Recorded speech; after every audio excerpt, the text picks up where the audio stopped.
अस्सलाम वालेकुम नाजरीन, मैं हूं आपका मेज़बान सैयद सज्जाद बुखारी और आपसे मुखातब हूं डिसेंट पॉडकास्टिंग के प्लेटफॉर्म से। आज मैं जिस जगह पर आपको लेकर आया हूं, पाकिस्तान में इससे ज़्यादा बड़ा अजूबा मौजूद नहीं है पूरे, बल्कि हिंदुस्तान और पाकिस्तान में दो अजूबे हैं, ताजमहल और ख्यूड़ा की नमक।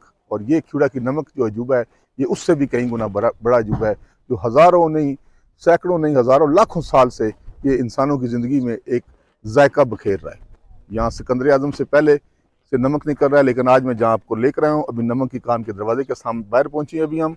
और ये वो डिपो है जहाँ से नमक लोड होकर लोकल पूरे मुल्क में सप्लाई होता है। ये मैं देखें इस वक्त नमक के ढेर के ऊपर खड़ा हूँ। ये मेरे हाथ में पिंक साल्ट है। ये वो साल्ट है जो कि इंतहाई डॉलरों में महंगा बिकता है पूरी दुनिया में। और इस वक्त हम नमक के ढेर पे खड़े हैं, हमारे चारों तरफ नमक ही नमक है। गाड़ियों में लोड हो रहा है और इस वक्त लोडिंग हो रही है, बैक साइड पे ट्रॉलियों में लोडिंग हो रही है और ये सामने गाड़ियों में, ट्रकों में लोड हो रहा है। अभी हम आपको इस डिपो को सैर कराते हुए लेके जाएंगे नमक की कान के अंदर, और आज आपको दुनिया का 8वां बड़ा अजूबा लाइव दिखाएंगे इंशाल्लाह।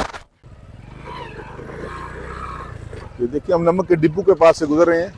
ये वो सप्लाई एरिया है जहाँ पर लोकल सतह पर नमक को भेजा जाता है। मुख्तलिफ इंडस्ट्रियल नमक है, खाने का नमक है, वाइट नमक है, ब्लैक नमक है, पिंक सॉल्ट है। और ये ट्रालियों पे जो लोड हो रहा है, ये इंडस्ट्री की यूज़ के लिए। साफ नमक जो है वो अलग लोड होता है और मुख्तलिफ शक्लों से यहाँ से नमक पूरे पाकिस्तान को सप्लाई किया जाता है।